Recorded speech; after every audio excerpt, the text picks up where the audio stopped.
My name is Emily Carter. I'm 35 years old. The night I gave birth to my daughter, my husband looked at her, looked at me, and ended our marriage before I had even left the hospital bed. Take her and go, he said coldly. I want no part in this. I walked out of that hospital with my newborn in my arms and never looked back. For 20 years, I raised her alone. And last week, the same man came back into our lives. But this time, he wasn't standing tall. He was lying in a hospital bed, dying. And what my daughter did next shocked everyone. The hospital room smelled like antiseptic and silence. My body was weak, exhausted, shaking from everything I had just gone through. But none of that mattered the moment I heard her cry. My baby, my little girl. They placed her gently in my arms, wrapped in a soft white blanket. Her tiny fingers moved slightly. Her breathing soft, fragile, perfect. Tears rolled down my face. She's perfect, or Carfer, I whispered. In that moment, all the pain disappeared, all the fear, all the struggle. It suddenly felt worth it. I looked up at my husband, Victor Hayes, expecting to see happiness in his eyes. But he wasn't smiling, he was just staring, cold, silent, almost disappointed. Something inside me tightened. Victor, I said softly, look at her. She's beautiful. He didn't respond. He stepped closer, looked at the baby again, and slowly shook his head. It's a girl. His voice was flat, empty. My heart skipped. Yes, I said, forcing a smile. Our daughter. There was a long silence. Then he let out a deep breath, like someone who had just lost something important. I can't do this. My fingers tightened around the blanket. What do you mean? My voice trembled. He ran his hand through his hair, clearly irritated. I told you before, my family needs a son. I stared at him, confused. This is your child, I said. He let out a bitter laugh. A daughter is not what I wanted. Those words didn't just hurt. They shattered something inside me. The nurse quietly stepped out of the room. Now it was just us, me, holding our newborn, and him, standing there like a stranger. Please, I whispered, she's your blood. He didn't even look at her again. Instead, he picked up a file and placed it in front of me. Sign it. My hands froze. What is this? Divorce papers. Everything went silent. You're leaving me because of her? He looked at me, and for the first time, I saw nothing in his eyes. No love, no regret, only pride. My future isn't built on mistakes. Mistakes. He called our daughter a mistake. My whole body started shaking. I held her closer, protecting her like the world had suddenly turned dangerous. She's not a mistake, I said, my voice breaking. I don't want her, he replied immediately. That was the moment something inside me broke forever. He stepped closer, his voice colder. Take her and leave. For a moment, I thought about begging. I thought about asking him to stay, for her, for our family. But then I looked down at her tiny face, so innocent, so helpless. And I realized something. If I begged this man to stay, what kind of life would she have? A life where she is unwanted? A life where she is treated like a burden? No, I couldn't do that to her. Slowly, with trembling hands, I picked up the pen. My vision blurred with tears. Each letter I wrote felt like I was cutting away a part of my life. When I was done, I pushed the papers toward him. He picked them up, no hesitation, no emotion. Good, he said. That was it. No goodbye, no apology, no last look at his daughter. He turned and walked out of the room, just like that. The door closed behind him, and my life changed forever. That night, I left the hospital alone, no one waiting outside, No family, no support, just me and my newborn daughter. The air was cold, the streetlights flickered. People walked past, living their normal lives, unaware that mine had just been destroyed. I had nowhere to go, no plan, no money, nothing.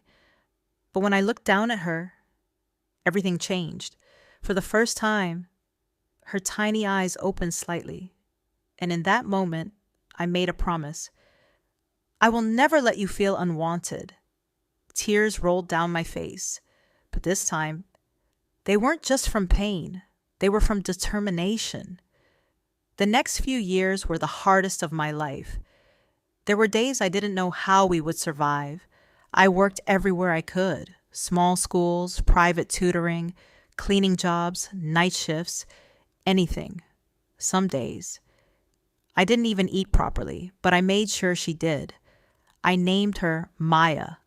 And from the beginning, she was different, calm, observant, strong. She didn't cry much. She didn't complain. She just understood, even as a child. When she was 5, she asked me one day, "Mom, where is my dad?" My heart froze. I forced a gentle smile.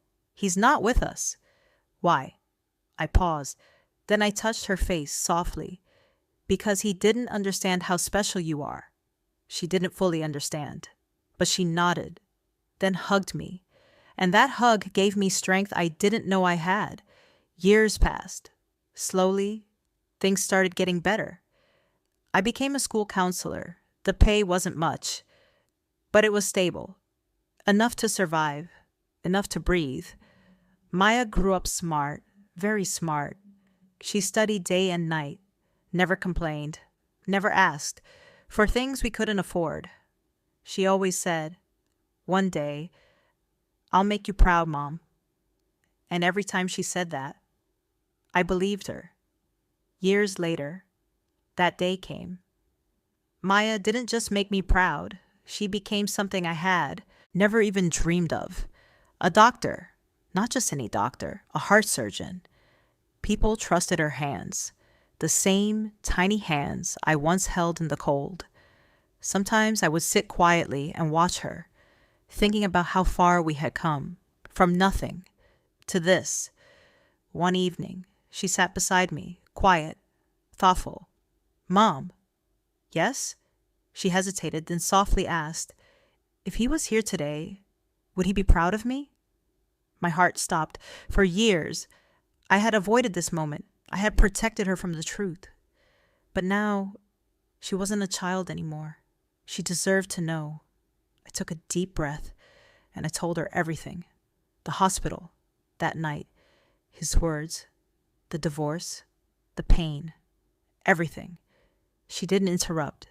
She just listened. Her eyes slowly filled with tears. When I finished, silence filled the room. Then she held my hands tightly. "You did all this because of me?" I nodded. Tears rolled down her cheeks. She pulled me into a tight hug. "I'm glad he's not here," she whispered. And in that moment, my heart broke and healed at the same time. A week later, she came home later than usual. Something felt wrong. Her steps were slower, her face serious. "Maya," I called softly. She didn't answer immediately. She sat down beside me. "Mom, I had a patient today." I smiled slightly. "You have patients every day." She shook her head. This one was different. My chest tightened. "Why?" She took a deep breath, then said a name I hadn't heard in 20 years. "Victor Hayes." My hands went cold. "No. He's very sick," she said. "Severe heart condition." Silence filled the room. Then she added quietly, "He kept saying I made a mistake." Tears filled my eyes. "And Mom." "He said your name." Everything came rushing back. The hospital room, his cold face, those words, "Take her and leave." And now he was lying helpless. "What should I do?" Maya asked. I looked at her. The same child he rejected was now the one who could save his life. For a moment, I wanted to say no. Let him face what he did. Let him suffer. But then I looked at her kindness, her heart, and I knew I couldn't turn her into him. Do what you believe is right, I said, but do it as a doctor, not as his daughter. She nodded. The day of the surgery came. I sat outside the operation theater, waiting. Every second felt heavy. Every minute felt endless. Then finally, the doors opened. Maya stepped out. The surgery was successful. Tears filled my eyes. Not for him, for her. Later. We went inside. He saw me. His eyes widened. Tears instantly filled them. I don't deserve this, he whispered. Then he looked at Maya. What's your name? Maya. Something clicked. His hands started shaking. No, this can't be. Maya stepped forward. You told my mother to leave, she said calmly. He broke. I was wrong. I lost everything, he cried. I saved you, Maya said quietly, not because you're my father, but because I'm not like you. Silence, heavy, final. Can I call you my daughter? He whispered. Maya looked at him. The day you walked away, you lost that right. We turned and walked out. This time, we didn't look back. Outside, the air felt lighter. She held my hand, just like when she was little.